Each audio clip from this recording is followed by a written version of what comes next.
Hello, everyone, and welcome back to another AFL Fantasy Fanatics pre-lockout chat. We are live on Friday, the 16th of August, ahead of round 23. I'm your host, Bales, and you can find me at BalesDT across the socials and also in the Content Creators Cup Grand Final this week.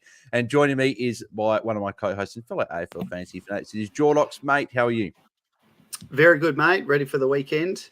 Very glad to see the end of the working week for those that don't work weekends, that is. Yeah, exactly. Or a weekend doesn't come for me because we only work a couple of days a week, so I'm in a decent position. So, but yeah, no, it's good to see you on a Friday, mate. Because normally we don't get you because normally you're at work and quite busy. So it is good to get you on one of the pre-lockout chats before the end of the season. But joining us is a very special guest, and he will be taking me on in the Content Creators Cup Grand Final. It is one half of the Ball Boys. It is Luke, mate. How are you? Good, Bales. Yeah, I'm good. I'm glad that I've still got something to play for this time of season. I was saying to Mitch before, it's if you're not versing your mates in a finals game, it's a pretty tough time of year because it's tough to climb rank and all the teams are pretty similar. So, yeah, it's given us something to play for, which is good.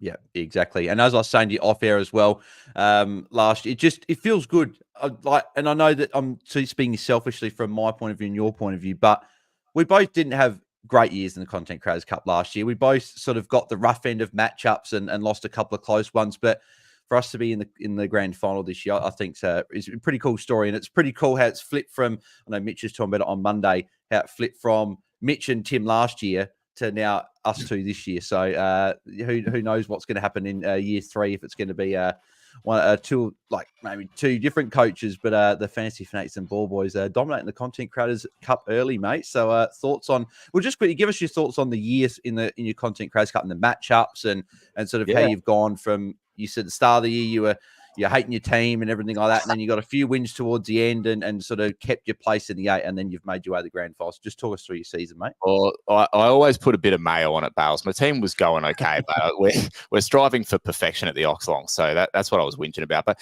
it's been a good year. Hey, I mean, there's definitely some luck that plays into it. Like I finished 7th, and really in those last couple of weeks of the regular season, I only just held on to my spot in the 8 there, and then you just get lucky with a couple of matchups as well. It's you just have a couple of pods go your way, and that was the case when I got Jepper a couple of weeks back, and then to get into the grand final as well. So bit of luck, but a lot of fun as well. Yeah, and I fully understand luck as well. Like I said on last Friday, I said I haven't beaten Mitch in terms of like a weekly sort of score for a while, and then it just happened last week. The week I got matched up with him, I got it done. So it just shows that these league matchups can be very luck dependent, and just depends what week you get people. So hopefully there's no moz going this week, and it's going to be all on who gets the job done. So I'm looking forward to it. So but we will get into a few things. But obviously, Jordox, when we talked on Tuesday, we didn't quite hear the extent of the Sheasel news, and obviously he's now out this week. English was ruled out, I believe, on the Tuesday as well, so we sort of got that picture. But and then you got, as I know, Luke likes to call him, the Philippoussis is out this week. So there's potentially 3 bullets for coaches, and some coaches have got 2. If the coaches have got the 3, how would you be prioritising outs? Obviously, granted, there might not be cover in other lines that might dictate it, but if they've got cover in every line, who goes first out of those 3 for you guys? Oh, you'd think, I'd be surprised if anyone had a decent R3 ready to jump in. So you'd think, regardless, it's got to be English. And then out of the other 2, if you've got cover, it's got to be Sheasel, because you've got cash to spend, and there's a litany of defenders that will be worth bringing in. Whereas in the forward line, it's the conversation we've been having for over a month. Who do you get for F6? So I think for me, I got rid of English last week, so that was good timing. And I thankfully didn't get Philippoussis. That threw me. I was thinking, what is his name? The young saint. So I've just got Sheasel. So on the flip, I do sympathise with those who have 2 or 3. But for those who have 1, I feel like it's a bit of a blessing, because we're at that point of the year where we don't know who to trade out. Last week I traded out Nick Martin. That worked. So we're really struggling to find out and identify the right guys to trade out. This is just what I needed. An injury to a very expensive guy that opens up doors. Oh, exactly. You've got plenty of doors, and if you can't get up to a Cherry, I know people talk about like a Sicily, for example, you go, she's in Sicily, gives you the cash to go an English up to Cherry or a Marshall, whoever you don't have, and you sort of your goal. Nor even if you need more cash, go down further. You got Colby there, you got Matt Roberts there if you needed as much Keep cash going. as possible. So Keep going. 650. Christian Sailor. That's what I'm doing. I'm doing it. So you're doing it because we just said Power Prawns actually heard. Yeah, If I hear the name Salem and Houston Joyce, I'm going to throw my Fantasy Fanatics scarf on the imaginary ground. So I'm doing it because it's the only way I can turn Grundy into Marshall, and I'm not. Yeah, and that's doing that. So, and Salem, don't be surprised. They're playing the Suns. If he's off half back, you never know. It's the time of year for it. Exactly. Can you get Roberts, or you're sort of short of Roberts? What's Roberts at price? 690, I think. Nah, I think I'm just short. Yeah, just short. Yeah, cool. Yeah. I'm happy with it. I'm doing it. Oh yeah, I think you get Marshall. I think that he's quite clearly going to be one of those guys that you just need. And Geelong match up this week. I'll chat through my captains in a sec. But he's obviously featuring very high on the list there. But Luke, in terms of people that got Philippou, where are we going? So if people have maybe got stuck with Philippou last week or brought him in the week before, and then it's just, again, this is as worse as it could have gone for you, unfortunately. Certainly didn't anticipate him having an illness and being out for a couple of weeks. Hopefully, first he's okay. But where are you going? Who would be your sort of top couple of options? You might need a bit of cash to get up to a few of these guys, but who do you like? I mean, I'm hoping that a lot of people have Dylan Moore by now, but if you don't, he's obviously where I'd be going in terms of the matchup this week and what we know he can do. I want to discuss with you guys Powell and Kennedy. Peatling, I don't think you're bringing in this week, obviously with Cogs back and whatnot, but Powell and Kennedy to me are intriguing ones. And on our show just before, I kind of thought, hey, let's just swing for the fence and maybe it's Kennedy, but we know that Powell's probably just got a few more runs on the board in the last couple of weeks, but then Powell's had a run of really easy matchups. So I kind of want to throw it back to you guys and just where are your initial thoughts with it? I'll give my quick thoughts there, and I'll throw to Jordox. But I wouldn't be touching either this week. I wouldn't be touching either. So I'll firstly start with Kennedy. So there's two big flags for me. So one, no big forwards. We've seen Kennedy can play everywhere. I think Carlton have got mids to play. I think Kennedy's going to play forward for most of the game this week. So I wouldn't be touching him. But also the other thing is that there's a lot of rain expected in Perth on Sunday. And they've got, I think, the Wallabies and Springboks rugby game at Optus on Saturday night, which means the ground's going to be probably quite chewed up on Sunday. So I think the ground's not going to be in great nick. And then also with the weather, again, that could be good for Kenny. Maybe a lot of tackles if he gets a chance, but I'm just not sure. And then in terms of Powell, I'm worried as well because Wardlaw's back. I could just see Powell, and then you've got Fisher's back in. So you got Fisher and McKercher. I could almost see Powell being stuck forward and getting those scores that we saw at the start of the year. So and that's what I mean. That's what makes it hard this week with options, because I'm not a big fan of either personally this week. But Jordox, what are your thoughts on Kennedy and Powell? Yeah, I had the same thoughts about Kennedy when I saw the teams last night. Now, I know they've got Lewis Young named at half back, and he could play forward. They've also got McGovern, who I'm not involved in Carlton selection. But if I was, I'd be putting McGovern forward this week because they don't have any height.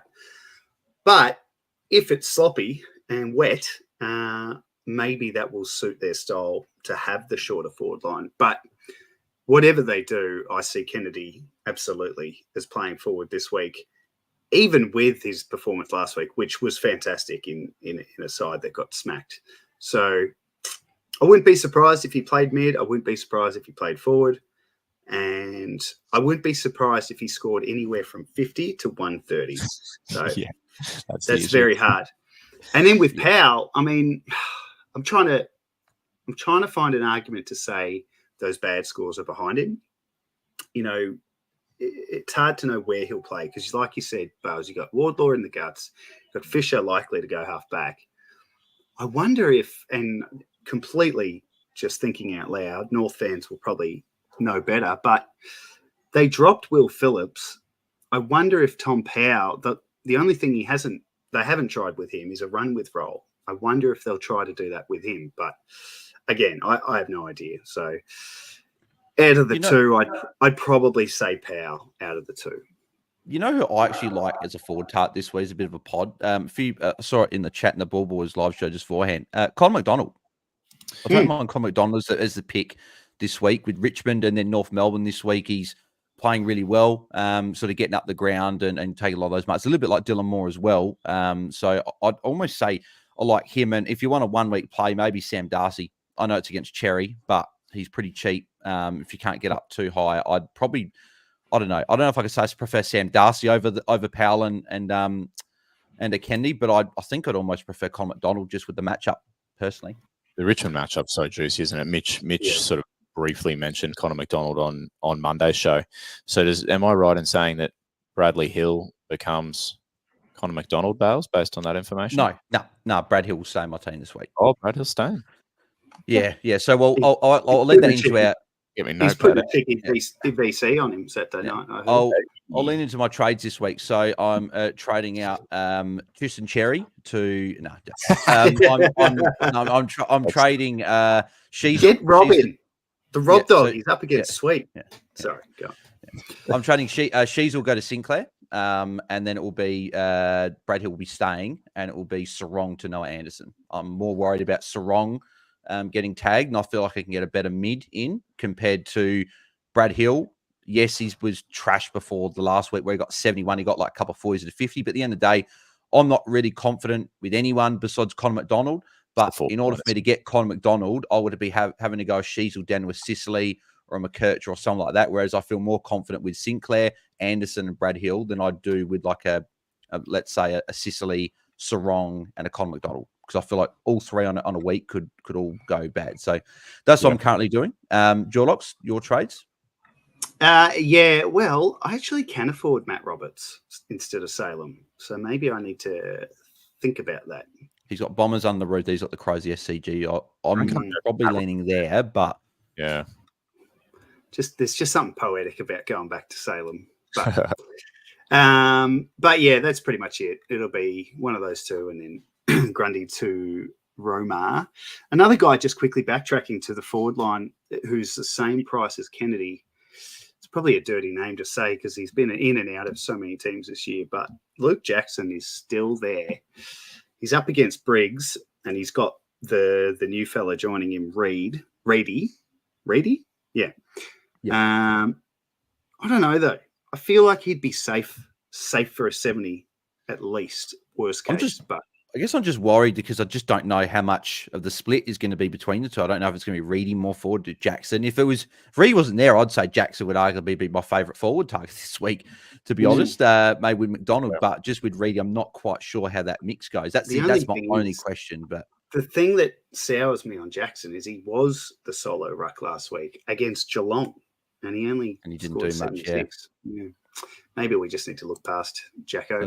All the defenders were doing their waxing, so there was no chance for Jackson to get any of the ball. So, very interesting. Luke, what are you doing with your trades this week? You feel free to. You don't have to share if you don't want to. I'll have to share, mate.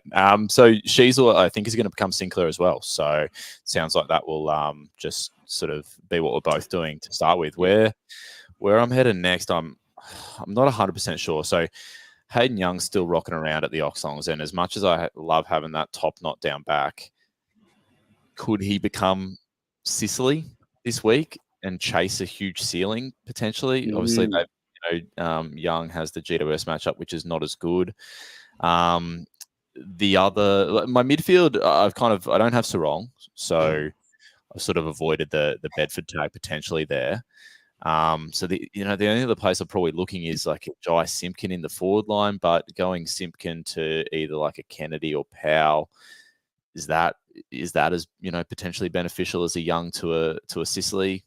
I'm not sure. You know how much I love my boy Hayden Young, so it's kind of if I do trade him, it'll pay me to do it. But a Sicily ceiling could be the difference in the matchup as well. So hey. I don't know. Exactly. I feel like Sissy's that guy's going to go 120 or go 50 this week. And the reason I say 50 is not for the fact of him playing bad. I just think that he's been playing with his shoulder knock for a bit. And if they're up by 7, 8, 9, 10 goals in the third, fourth quarter, he could be a guy that gets subbed out just because finals around the corner. If Hawthorn win this week, they essentially have got one foot in the door in finals, and they're pretty much there unless they lose and everyone else wins next week. But I'm just worried about that. But then you look at McKercher, right? Look at McKercher is a good option, but then he's got this foot issue that I know we've been talking about for weeks. And what if he gets subbed out at some point? Because there's nothing to play for really for North except just get games in the young kids and maybe try and snag a win or two. So it's funny, all these guys that we'd like to bring in have got question marks on them this week. So what do you think the Sarong does for like an Andy Brayshaw? Do you think that normally matchup? I'd say that for Brayshaw should be good because Brayshaw will get a lot of this loose ball. But even last week against Geelong, when he got no attention, he didn't do much. Don't think he touched the ball for the first 10, 15 minutes. And Giants are already a tough matchup as it is. So I feel like that. I don't know if he's going to go this 120, 130. He might just get a low ton if he gets around. So that could be, I don't know if that's something that you could move on. But you know what's happened a few times this year? And I'm just wondering, and I'm just putting it out there. So there's been a few times this year where we have all, as a fantasy community, pretty much all agreed upon who is going to get tagged in a certain game. And then some of us trade accordingly, whatever it may be. And then match day comes and, he's running with someone else. Every now and then it happens. And I just reckon there's a chance we could see that in the Giants Dockers game with Bedford going to Young instead of Sarong. I don't know why I think it. It's just Young is probably been more effective in the real AFL world than us fantasy coaches who've been moaning he's begrudging his scores of late. He's actually been quite damaging in the real stuff. He was number one player in the comp based on chairman data for the 7 weeks before last week. The only thing I think with Young that I'm not as worried with the tag is if he's getting tagged, I just see Freo going, all right, Young, go back in the midfield. We'll put Matt Johnson in the midfield or we'll put 5 more CBAs. I just felt like they can move him around more, whereas Sarong's a midfielder. He's been playing forward, but don't get wrong, he took a couple of good marks last week on the lead, but he's not a forward. And he's been their most damaging player, I think, for the whole year. And we saw he did against Brisbane if you don't tag him. He had like 46 disposals and went absolutely ham. So I just feel like Bedford, if there's any tag that I've been more sure of who they're going to, it's been Bedford. Bedford's always gone to the number one player. The only one was probably surprising was he went to Dawson over Rankin. That probably surprised me a little bit more. But besides that, he's gone to everyone else I've predicted, or that we've predicted. Sorry, not I predicted. So yeah, it's no, and it did float through my head though that he could go to Young. But based on that mindset, I've got a decision to make in Dream Team. So I've got the 7 defenders in that comp, and I want to loop either Dacos or Young. Who would you loop? Young. I'm pretty confident with Dacos this week. I don't think he gets. Yep. I don't know if he's going to get a tag. Brisbane haven't tagged besides the Bont game really, and he's got Melbourne next week, and they haven't really shown a tag. So a few people have asked me, could you bring Dacos in this week? And I said, I think you probably could. Good enough for me. Yeah, like I think that the reason I traded him out a couple of weeks ago was for the last 2 matchups, was for Carlton and Sydney. They were the ones I was more concerned about, and I was sort of talking myself in going, he could get 4, but it was the last 2 that were bad ones. These 2 here, if Collingwood is still in it, Brisbane obviously trying for a top 4. I feel like if he went absolutely nuts, then they'd do something to him. Something about the grand final replay at the G too. I reckon Dacos will have a skip in his step, just remembering.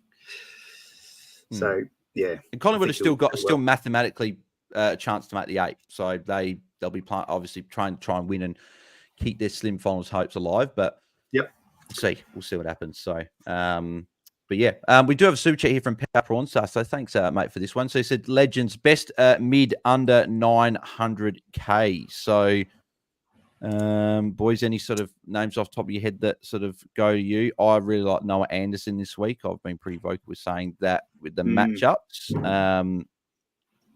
Dunkley's 901, so you probably can't get Dunkley. I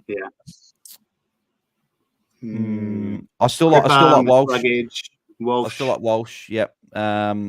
Sarong, you'd be a brave man doing that this week. What about Dawson? 840K, 2 tough matchups. Are Sydney going to tag next week if they've got top spot or top 2 locked away? I don't know. No, I just feel like Dawson scores anywhere around the park. So I don't mind him 840. and then you feel like Sydney should have tagged Rankin last time. They didn't. And he sort of was a big reason why the Crows were very much in the game and in front for 2.5 quarters. So I feel like That's Sydney very may true. look at Rankin instead with Jordan. Took Miller returns this week. He's 775 against the depleted Ds. He could be a pod. I actually think that's good for Anderson. I feel like Anderson's scores haven't been as good besides the Collingwood game, round 16. He hasn't gone over 115 in any game since the bye. And then last score over 115 besides the 140 was a 118 against the Bombers in round 12.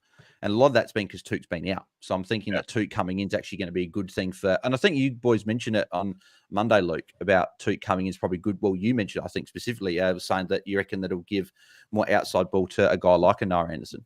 Yeah, I think it just definitely frees him up. It's one of those things like when you're in there and you're the main guy because your wingman's out of there. It just means there's a little bit more attention. It means you might have to play like just a slightly different role. And I think we've been talking about Noah Anderson's 4-game run. It's now a 2-game run, but with Toot back at home, it makes me nervous that you're trading into him because that could be one that takes the game away from me as well. So. Oh, it could be Sicily v. Anderson. You never know, mate. That'd be an interesting. And then I didn't think I'd be saying that sort of in any matchup at this point of the year, but and then times.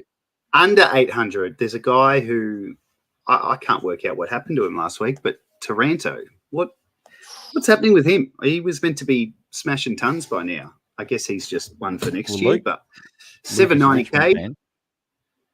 I don't think you're going there. I feel sorry for the poor bloke. Like, I think when he got traded to Richmond, he and Hopper both come out and said, we want to play in big games with big crowds, and you could not be playing for the worst club for that at the moment. So, no.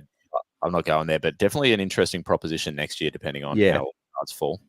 I think there are a lot of mids next year as well that could be definitely on our radar. So definitely something to keep an eye out for there.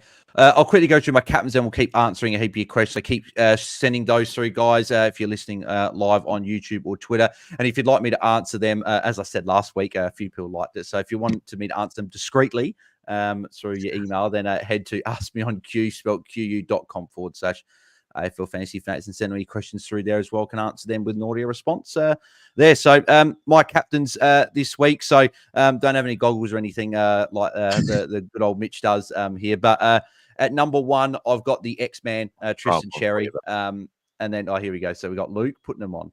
There you go. Woo! Love it. We got the X-Man at number 1. I just think that it was Marshall 1, but before, and then English was out. I put Cherry at 1. He's again, his form. He's going for the most ever 150s in a row. He's been insane. He's the only player to top score in 3 consecutive weeks. And Bulldogs was already a good matchup before that, but it's even better. Marshall at 2.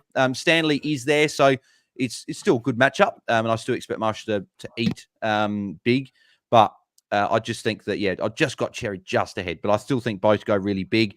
I've got the Bont at 3. Last 2 games against North have been big. He's gone 158, 126 in his last 2. And also Phillips is not there. So and no one tagged Bont last time anyway. It's actually good for a guy like a Treloar, Phillips being out. So I got Bont at 3. I've actually got Noah Anderson up at number 4 against Melbourne. I just think, he's gone well at People First Stadium. I think he's only had 2 scores below 110 there all year. That was against Brisbane. And then in round 0 against Richmond, which is, we're all sort of looking back at that now going, how did you only get 99 against Richmond?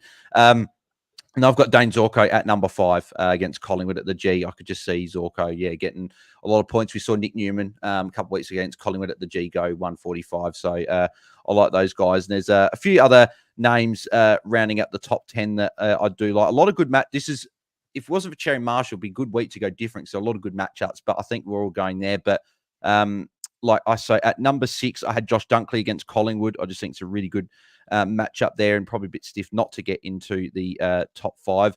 I've got Sam Flanders at Lockie Whitfield, number 7. Sorry, Lockie Whitfield against Frere at number 7. I think he'll bounce back after a poor one last week. Flanders at number 8. I see him going well against Melbourne there. Then at number 9, where is he? Now I've lost the name. Where'd he go? At number 9, I had Jack Sinclair. There he is. Shit, no, I had Goulden at number 9. Sorry, Goulden number 9, Sinclair 10.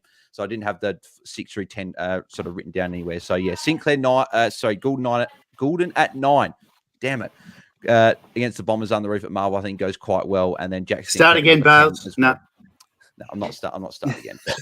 People get it eventually. It was just 9 and 10. But anyway, we're all going Cherry and one of Cherry or Marshall. So well, it's the week. It is certainly a week if you're ever going to have a shot at not a random, but at a very unusual VC. This is the week, because I don't think any of us are taking anything and not captaining Cherry on Sunday. Yeah, well, a few people have talked about maybe going a VC on a Cherry, trying to get him, and then maybe going a captain on one of the guys after, like a Newman. I don't know if I look at it just with the conditions there, but people have talked about a few things. I think if you're doing that, you're more chance of stuffing yourself, because the VC of Cherry you might just accept as a, I don't know, 110 before going into a Sunday night Newman or Cripps or Walsh, whatever it is. But on the flip side, if you do a V into Cherry and you decide I'll take 120, 130, you're more of a chance. So I can't see any reason why you would put the vice on Cherry. He's the fallback guy. And it's going to be really fun to see what the line is for people. What do people take to not put the C on him? I'm normally 110. I think it's 120 this week. I think it's up. This week. I think it's a week. I don't know if you boys agree with that. Are you boys both going Marshall VC into Cherry? Because that's what I'll be doing. I think so. I don't know though. I mean, I like a Goulden or a Zorka, like someone who could go 160, 170.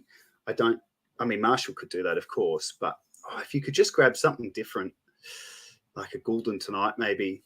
But I don't know. Probably just Marshall into the X. What about you, Luke?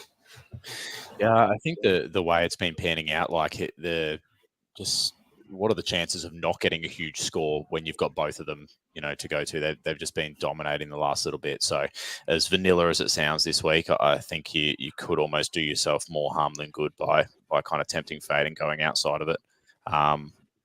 But yeah, in terms of the line bales, I'm at 120 this week as well. And Mitch and I kind of talked about this, is like, when you set yourself a line, it's not necessarily because you think that the other guy can't go higher. It's just that risk of injury. If you've got a 120 in the bank and something, touch wood, happens to your captain, like that's game over. It also depends on what you need, right? And what you're playing for. So if you're playing in a matchup that's only got a few uniques and you have had a bad Friday, Saturday, you might need to roll the dice and take on something. But and it's the same if playing for overall. If you've had a really crap Friday, Saturday, you've missed some of the big scores, you might decide, 110 isn't enough for me this week, and then take the punt. So I think people's lines should really change from week to week. Typically. Yeah, exactly. And that's a very good point you made, Luke, as well. Because I think a lot of people go, I think this guy's going to score more, so I'm going to take it on. But as you said, it's just a safety. And I always go back to this example as well. Round 1 last year, Rory Laird in my team. I thought he was the safest player of all. I had Doherty a 110 on the dot, and I thought, I'm taking it to round 1. There's no point taking a risk. I know round 1's different, but Laird got a 57, lowest score in like 8 years. You just don't know what can happen. Like, the players can put out the lowest score they have in years, or there could be an injury. They could be sick on the day. You don't know about anything. So it's always better just to bank points, because if they get a 115 hot day in Sydney from memory. Yeah. Well, if you get exactly. If you get like a 115, right, and the other guy goes 140, okay, you lost 25 points. But if your captain goes 60, you've lost 55 points. So it's a massive difference with that captain. So no, I do like that call there. We'll just quickly go through as well, just because I know Luke is about to jump off because he's got to head off. But match up this week, we've sort of haven't touched. We touched on a bit at the start. There are only potentially 4 players different, sort of based on if Luke does bring in, let's just say for argument's sake, he brings in Sicily for Young. I think that will create 5 differences. It'll be James Sicily, Andrew Brayshaw, Zach Butters, and Jai Simpkin up against, it's 4, up against Nick Martin, Josh Dunkley, Noah Anderson, Brad Hill. That'll be the 4, I reckon. That's based on what I'm looking at. So I'm not going to ask Jordox for predictions because I know that either he'll back me in kiss off or the same podcast. But so like, is that sort of how you feeling with the only 4? Because it's sort of, you probably almost want more differences to make it a bit more exciting, but only 4 sort of makes it a bit sort of nerve wracking. Yeah, every one of those games is massive then, isn't it? I think like maybe you like Sicily over Young with the matchup as long as nothing happens with him getting rested. But then I like your Dunkley to my Butters.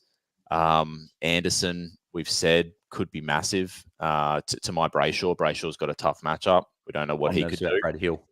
And then, but I mean, Brad Hill to Simpkin, like I could see Simpkin going 110 this week. Oh, mate, that's classic Boz. Oh no, Moz there. I could see it. He hasn't gone big for a little bit. And with Phillips He's out, due. we have seen. Yeah, that's what I mean. Guy so I is could due. see that. But then, Brad Hill on his day, I know, again, he hasn't been going well, but on his day, he can score with the best of them too. So it's going to be tight, regardless. It's going to be a close watch. Yeah, exactly. So, very, very keen for it. But, mate, we will let you go because I know you do have to head off. So very much appreciate you jumping on and like really mean it as well. Good luck for the matchup this week, mate. I'm glad that you've made it as well. If there's a couple people want to make it, definitely you're one of those people I'd like to be up against in the grand final. So, mate, where can the people find you across the socials and particularly Twitter where you don't use it too much? And then where can people find you boys across the social, the podcast and stuff, and anything else you want to plug? My Twitter cleanse has lasted almost 6 months now, so don't hit me up on there. But if you want anything on Twitter, Mitch is your man at Ball Boys Fantasy for him. And then same over on YouTube. Just jump on there and like and subscribe if you're enjoying the content. Exactly. And as you said on the Monday podcast, Luke, as well, if something's not going Mitch's way, we'll see it on Twitter. We'll see it. Yeah. Must be those thumbs will be going. Yeah. Beautiful. Thanks, mate. Enjoy the weekend and chat to you soon. Thanks for having me, guys. Appreciate it. Bye. See you, mate. Thanks very much, Luke, to jumping on. And, looking forward to the matchup against Luke this week. And obviously the winner as well. Money will be going to a very good cause as well. Obviously, winner will be $3,000 will go to their to their nominated charity. And I believe Mitch has already got the overall standing of it. So he's obviously won half, even though he didn't get the actual league. I think it's 2,000. Tim will be able to go through that on Sunday or next week or whatever about sort of how that all goes. But so congrats to Mitch for that. And obviously looking forward to the matchup. So let's get into some questions here, Jordox. So we'll go for about maybe 15 minutes or so, and then we'll head off. I know that you may jump off whenever if the kids come cold. So I think the kids' movie's ended, so it's getting loud out there. So we'll see how we go. A bit rowdy. We'll go through a few questions. So detached out, it says Brayshaw to Steele or Simpkin to Power. Where are you going? Brayshaw to Steele. I just think Simpkin to Power is much of a muchness, whereas Brayshaw could hurt you, but Steele's a good matchup. And Geelong are I think Geelong are the most tackled team. Obviously, still getting 10, 15 tackles this week. Oh, that's a good point. Yeah. All right. Yeah, go with that. Yeah. Again, it's luxury season as well, so it's like you could go one way and you could go Brayshaw gets a 120 and still gets an 80, and then Simpkin go 60 and Power go 110 again. It's just one of those things that you sort of got to choose one and frustrating.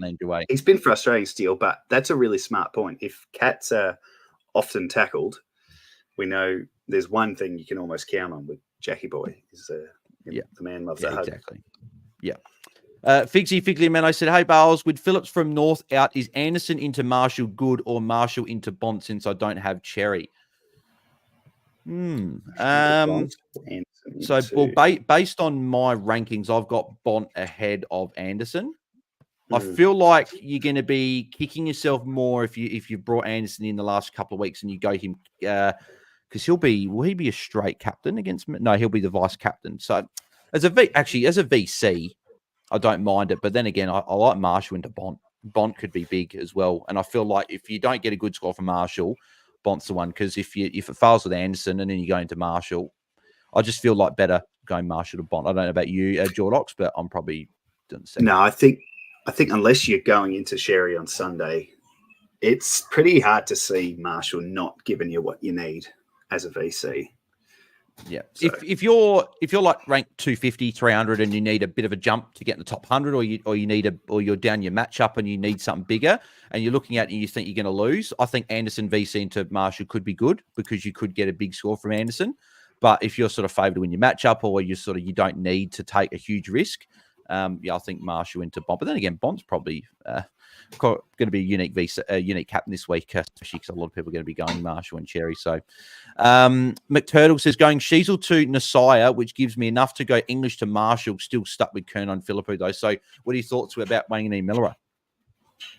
Yeah, he's solid. I don't know. I've never really loved him as an option this year, even though his scores would suggest that he is very much worth it. What's he, 862? He's just sort of safe. Yeah. Under the roof, so what were the games as well. So him, and then what's the other one up to Marshall? Yeah, English to Marshall. So yeah, I think Nasai is probably one of my favourite targets. If you've already got the five, you've already got a Whitfield, Newman, Sinclair, Stewart, and there's a name I can't think of off the top of my head. There's one defender. Salem. I don't quite know if it's going to be Salem, but I think Nasai is probably one of those names I don't mind. Nick Martin's also a decent name as well, but I like Nasai as an option this week. Fast break frenzy, spicy tape. Bales is going to win the Content Creators Cup. Actually, it isn't spicy because it's guaranteed going to happen. I wouldn't be so sure about that. The league matchups are very funny. There's been plenty of matchups, and I think it's a very even matchup. But it's so even. Yeah, particularly in matchups before that I've been in like a paid league or anything like that, and I've looked at the match and gone, I'm going to win this. I'm pretty confident. I look at it and then his players go nuts and mine have a couple of bad ones. So I think this is a lot more even. I don't think it's sort of one way or the other. So it's going to be very interesting to see. I think I'm sort of hopefully Dunkley and Anderson can put up a big score and hopefully that'll go well. But he said, anyway, please rank Neil, Dunkley, Anderson, Rosie, Sick Dog, and Wangani Miller. So I think I'll automatically say that Nasaya and Sicily are probably at the bottom because I think these mids have got big ceilings this week. I don't know about you. I'd probably prefer, like, if I'm ranking the other four, I think it's probably I've got Dunkley 1, Anderson 2, Neil 3, then maybe Rosie 4, Sicily 5, Wangani Miller 5, Sicily 6. And I've only got Sicily 6 because of the injury potential sub out. I don't know. Is that how you'd rank them? Would you rank them a bit different? Can you pop the question up? Because no problem. Here we go. Anyway, please rank Neil, Dunkley, Anderson. All right, let's go Dunkley into Rosie, into Anderson, I guess. He's got to hit a big one eventually, Anderson. And then I'll probably go Sick Dog. I'd go Sicily and over Miller. Neil. Yeah, Neil's got just Collingwood nervous this about week, his game next week. Yeah, but next week. Yeah. I think that's where I'd land. I really like Sicily. I really think there's a 2-week play there. I know you're worried about the bung shoulder, but more about the potential sub out as well if they're up by a fair bit because they need it for finals. They do. Yeah. Anyway, that's where I'd sit. Yeah, interesting. We've got someone putting in a heap of chat there. All I just saw is, do you like butter chicken? And yes, I do. Butter chicken is very, very nice. Caleb Fife, which option's better? Number 1, Larky to Powell and Sheasel to Sis. I shall put this one up for you, Josh, because I know with the few options, I'd like to read it. So number 1, Larky to Powell and Sheasel to Sicily or McKercher, or 2, Larky to Kennedy and Sheasel to Anderson. I'm on 1. Oh, there you go. You're number 1. I like. Larky to Powell, Sheasel to Sicily. I like that. Just again, Anderson. Kennedy worries me a little bit. So, hey, who we didn't talk about before with Luke when we're looking for Elijah Hollands is that price, and it just doesn't have a ceiling though. Yeah, but players don't have a ceiling until they do. He's only young. This could be maybe just get in a solid 80 or a 90. That might be the play. With all their outs, anyway, we'll see. But I don't mind it. Question, I don't mind it. I've got him in my draft team, so hopefully he does go well. What's the line? Eliza says, "What's the line for me to take Archie Roberts score tonight and hold Sheasel and trade Sarong?" In that scenario, to trade Sarong, I'd probably take a 90 plus. I reckon 90 would be probably where I'm looking at. So if you got a 90, if you got a 90, 95 from Roberts, 85 to 90 is still tempting. I think if it's 90 plus, I'd be doing it because you're essentially getting a 90 from Sarong, essentially, and then you can go your other trade out. So, yeah, I'll do that. And maybe you can go Sheasel out, put a red dot on your field, and maybe trade Sheasel out to a midfielder and maybe loop Sarong as well. Maybe you could loop on the mids. But yeah, are you about the sort of 85 plus would get you looking at it, and 90 would you take it? Yeah, I think so. I mean, in the scheme of the whole round, if you could in your head say, all right, maybe that's my D6 for the week, that's pretty good. Yeah. Marco says, is Sam Darcy an option in the forward line? I think for this week he potentially is, but Cherry's tough matchup. Yeah, Cherry. He is. He's been Sam Darcy's still been pretty solid, even as a backup ruck. Like he's averaging 73.5 for the year. His last 5 scores, he's gone 90, 90, 49, 78, and 83, and the 49 was against Sydney at the SCG. So, and we he's talked solo about ruck him this week. So. Tuesday night, I think, and I talked about how I think he's going to be a real gun, in real life and in fantasy. I also talked about, I feel like Lob will get more of the ruck than Darcy will. But, since Tuesday, I've sort of thought about that. I mean, the role that Lob's playing in the back line has been so good. And they've maybe got Hagen and Norton up forward. Maybe this is the chance. This is Darcy's opportunity that he's probably hardly ever going to see with English, who's just signed on for another 5 years, mind you, which is good news for Dogs fans. Maybe Darcy will be given a real go at it. And if he can add 10, 15 points to hit-outs on top of a decent game and he can clunk a few forward like he does most weeks, particularly if Bulldogs smash him. And, there's no reason why they wouldn't. I don't mind him. Could you imagine if Sam Darcy has 40 hit-outs, 20 plus disposals and looks absolutely amazing in this solo ruck role? And then Bulldogs fans we just signed English to a 5-year deal, and now we've got this other ruck that's actually pretty bloody good. So, it's going to be interesting. But as good as he'd be, and I know you're just being facetious, but as good as he would be as a tap ruck, those hands, and he's kicking for goal. I say that after he won 5 last week, but generally speaking, normally his kicking's pretty good. Yeah.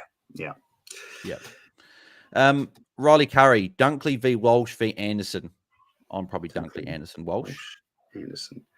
I'm the same. Dunkley. You'd be Anderson over Walsh? Yeah. Yep. David, trading Sarong, would you grab Treloar, Steele, Neil, or use DPP and pick up Newman? If it wasn't for the weather and wasn't for the ground being chopped up, I would have said Newman because the ceiling could be huge. But with so many injuries at Carlton and those couple of other factors, I'm probably going one of the mids instead. And I'm probably going... I want to say Treloar, but then I'm worried next week with Bedford, whether he goes to Treloar or Bont. But Treloar this week will be good against North. So you could always think about it next week, and if he doesn't get tagged, he's probably... If Treloar doesn't get tagged next week, he's the best pick. But if you think he's going to get tagged next week, I think it's Jack Steele out of those guys. What are your thoughts? Yeah, pretty much the same. I'd go Steele out of that lot. Then Treloar, then Newman, then Neil. Yeah. Oliver Bartel, what mid should I get? I have Goulden, Butters, Green, Merritt, Martin, Bont, and Treloar. So automatically I'm seeing you don't have Dunkley, so that's probably where I'd be going. You said, what mid should I get? Is Dunkley the one that he doesn't have there that you'd be getting? I think Dunkley's cup toppler target this week. He's got Treloar. He's got Butters. Yeah. He doesn't have Anderson, probably. But I'm still Dunkley over Anderson, I think, with the Collingwood matchup, then the Bombers next week. Yeah. No, Dunks for sure. Yeah. Tony Ford, thoughts on Dempsey or Darcy for Philippou? You know what? Dempsey could... We didn't mention Dempsey, actually, to be fair, and he's probably one that I forgot that could be a bit of a sneaky one. He's got the Saints under the roof this week, and then he goes into West Coast at GMHBA next week in what's going to be dead rubber. His last 4 have been very up and down, and funny enough, he's actually poor scores. His 3 worst scores over the past 6 weeks have all come at GMHBA, 73, 30, and 55. But against West Coast, he could be a shout. I don't know what you think about Dempsey. I'm Darcy over Dempsey pretty comfortably. I'm probably Darcy as well, because you get the guaranteed 20, 25 points of hitouts. I think that's generous, but 10 or 15 at least. And at least he's around the ball. Yeah. Dempsey, I love Dempsey. He's got a very low story this year. He does, because he can just get stuck like wingers do. He can just get stuck and not get the ball for a period. So I think Darcy will be around the ball. I think Bulldogs will win. I think Darcy will get hitouts and he'll get opportunities to kick goals. And I'm not convinced Geelong are going to beat St Kilda. Like, I think that'll be a decent game. So, well, part of us as Crows fans almost want that to happen, because then if we beat Port, for example, and then they beat Geelong, they'll stay ahead of us, and we'll still have pick 4 if we're looking at real in depth of the Crows fans. But yeah, that's true. Actually, I think we'll be right, Bales. I don't think we're moving. Yeah. Detached edits, Neil versus Steele. Steele for me this for the last 2. If you want 1 week play and you're happy to trade next week and or whatever, I'm seeing a lot of people talking about Neil. Maybe we need a bit more thought on him, because it's just I don't know if people have looked at the fact that, like, if you look at Lachie Neale and his base stats in terms of like his ceiling and what it's been when he doesn't get attention, it's big, right? He's got Collingwood this week, but then he's got Essendon. He's played him 13 times for an average of 115.4. Absolutely massive. It's his favourite team to play against. But the last 2, no, the Bombers. I'm talking about the next week, because Collingwood, I don't think there's any worry for Collingwood this week. A few people mentioned about Steele side bottom, but I think Neil would go pretty well against him there. I just feel like Essendon for Neil, last year we saw it happen in round 20 something as well, and Caldwell tagged him and he got a low score. And I could see him doing the same thing again. So it's Steele for me. If you want, as I said, if you want the ceiling play for 1 week, I think it's Neil. But Steele for the final 2 weeks. What do we got? There's a lot of chat here, so appreciate everyone chatting through here. So, Baden Cummins Green said, Reedy's been dominant in the waffle, likely to take a fair chunk of the ruck. Jackson to be that forward ruck unicorn. So there you go. So that's and I know Baden's a Freo fan, so he reckons that Reedy will come in and be more of the ruck. So, Brad McLeod says, fixing up the poo debacle. You mentioned a couple of weeks ago, we need a different name than the poo. But maybe at this point, maybe at this point, because he's been out with illness, we need to keep it, probably because he's hurt a few coaches. Looking to trade him and Sheasel, looking at 2 options. So he's got option 1, Dylan Moore and Matt Roberts, or number 2, Newman and Kennedy. Love to get your opinion, other names to consider. I probably like Moore and Roberts, Yeah, Moore and Roberts, I reckon. I think more with these matchups. Yeah, I'm a bit nervous on Kenny as well. And Newman may just have like a 90 to 100 this week. Maybe it's not going to be a huge one, I reckon. Banning Cummins Green, what's the Marshall VC line? Is it overthinking it too much to VC Cherry just in case he's underwhelming? Incredibly unlikely, but you just never know.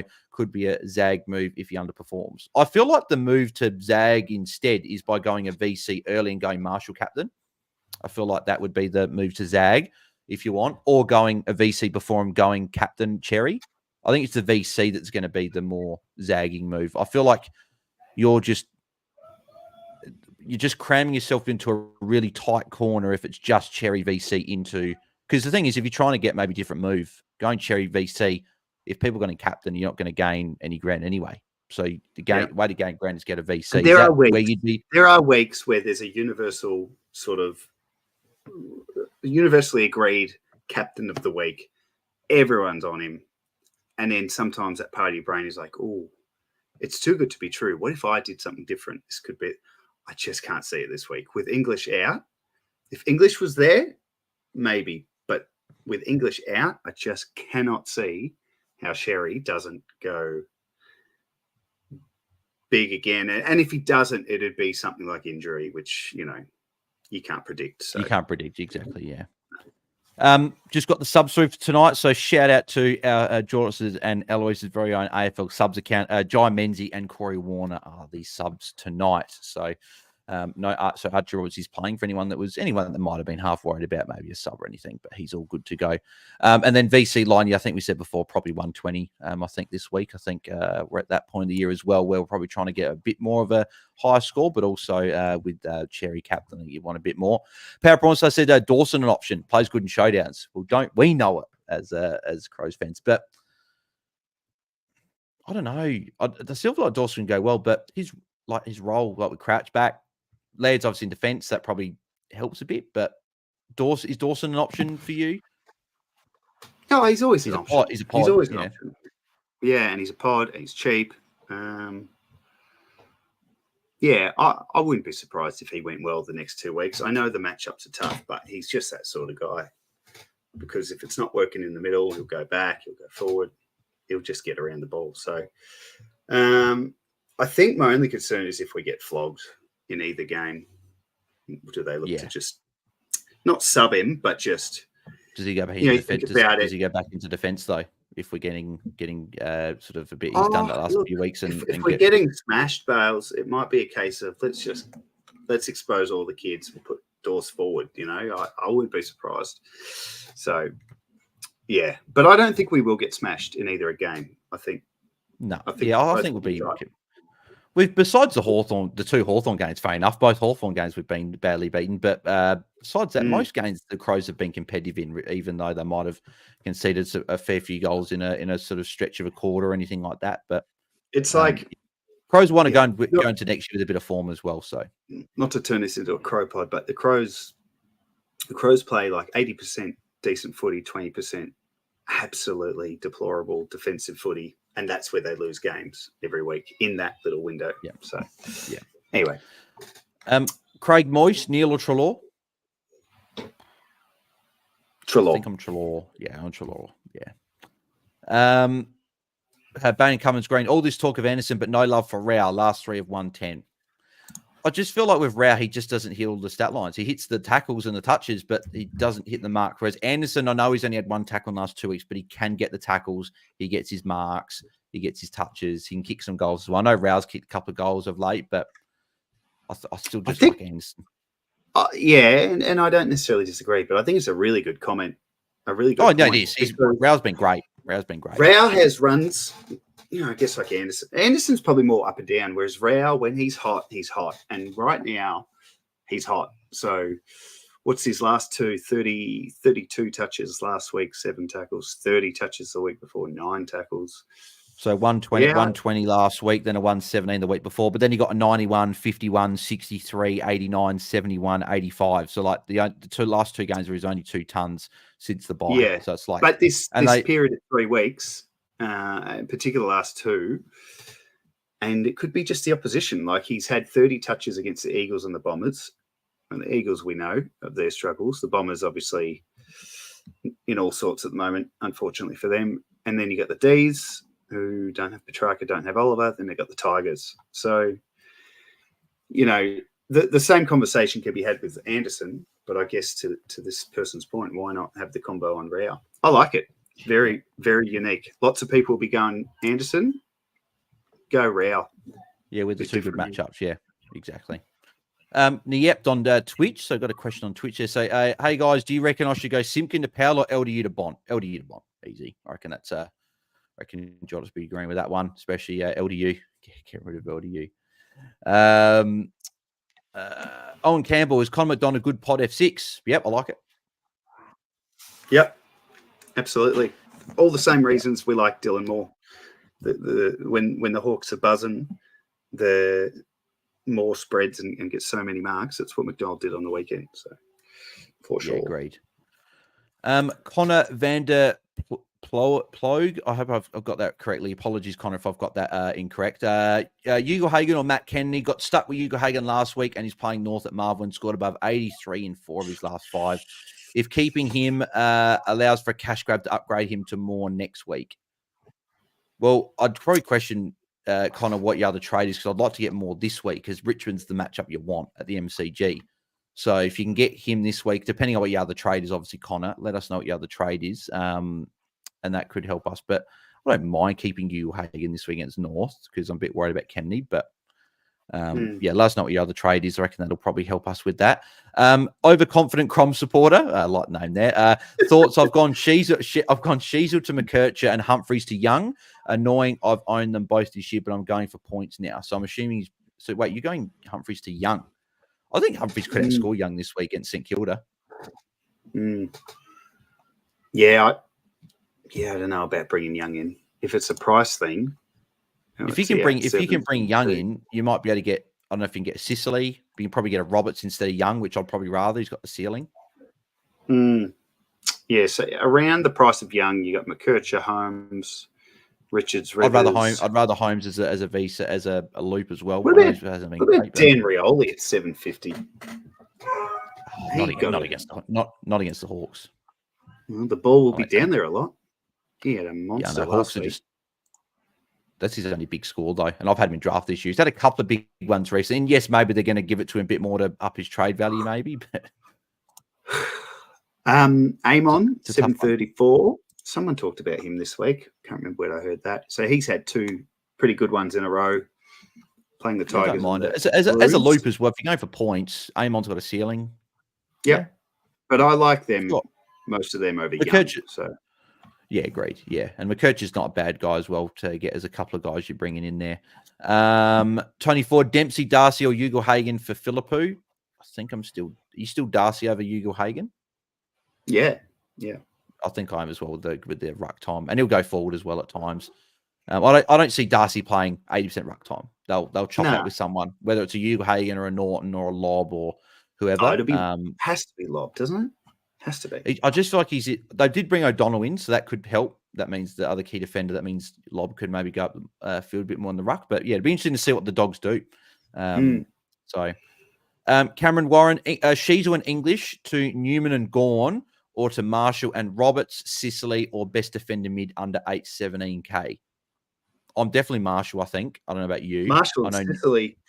Is that the option? Yeah, but Marshall and Roberts, Sicily, or best defender mid under 817. I think Marshall and Sicily is probably my pick. McKercher could be a shout, but Sicily's got the ceiling. Yeah, I like that a lot. Marshall. Yeah, I think you want Marshall. Detached edits. Would you go Steele over Neil? Yep, we were saying that before. Yep, we would be doing that. Liam DMD, Sheasel and Curnow to Anderson and Jeremy Cameron. Jeremy Cameron's probably the other one we didn't speak about as well. I know that there's not many forwards, but Jez has got St Kilda this week. Then he's got West Coast. Yeah, I think this came up on Tuesday night as well. And and I'd like to do it next week. I reckon it's a 1 week play. I feel like with F6 though, with a lot of these guys we're not sure about. I feel like you could go the extra week early this year and go Cameron. You could. Yeah, good conditions for him. Yeah. Have some fun. It's that time of year. Yeah. Adam Bood, would you really trade Sarong over Young? Yes, I would. I would be. Yeah, I feel like you get a mid that's got a ceiling this week, and especially if you've already got those 4 defenders. If you've already got Whitfield, Newman, Stewart, Sinclair. If you've got those 4 guys, I think you're better off going Sarong to a Dunkley, Trelaw, Anderson, one of those guys. I reckon. You in agreement with that? Not as definitively, but probably. Like that. Yeah. Not definitively, but probably. I don't know. Because my mate likes to use anytime I ask a question, instead of him he's like, I'm sick of saying yes or no or maybe, he does potentially, like maybe, like he'll say all these different other ones. So after I'll do that one. Not definitively. There is a chance. Probably. Yeah, there's a chance. John Nichols, hey boys, can you rank Connor McDonald, Jeremy Cameron, Tom Powell, and Matt Kennedy? Yep. I think it's probably in that order for me. I actually think McDonald, Powell, Kennedy, Jezza. So McDonald, Powell, Kennedy, Jezza. Yeah. I think I'm McDonald, Cameron, Powell, Kenny, and I've only got Powell below just because I don't know what role. But I think you just pick Connor McDonald anyway, and you don't worry about the other 3. we'll go two more, and then we'll finish up for the night. So I see Connor's commented here. So he said, Sheasel to Newman, don't have the cash to get Newman and more, so must get a cheapie in the back or forward. If you can, Connor, if you can go Moore and Roberts, or Moore and Salem, as you mentioned, I'd probably rather Moore just over Newman, and I think I'd rather even a Salem or a Roberts over one of those forwards. I think. Yeah, I was going to say the same thing. Get Moore, and then pick one of the one of the cheaper defenders. Yeah, and hopefully you can get Roberts. Hopefully that's the guy you can get. And he kind of did say she's the Newman would be Ugle-Hagan to Kennedy and 6K cash in the bank, or cash grab 300K-ish. Or I keep Ugle-Hagan and upgrade to Moore next week. Don't have the funds to get Newman and Moore, so yeah, must get cheated down. I'd be happy fine enough to keep Ugle-Hagan if you had to for 1 week to get more, because I think Moore could go big. And if Ugle-Hagan's your F6, then that's probably like a lot of other F6s as well. But yeah, so, and Detached as final one said, I see some top coaches holding Sheasel. Thoughts? It's probably just because they might have a D7 loop. Probably why. That's probably why they're holding. And if they fail, then they'll probably trade Sheasel, I'd imagine. So, yeah. It does seem like he's probably not going to be back next week. But yeah, if you've got the D7 loop and you have other issues and you hold Sheasel and he comes back next week, you got pretty tasty unique for the last week. So exactly.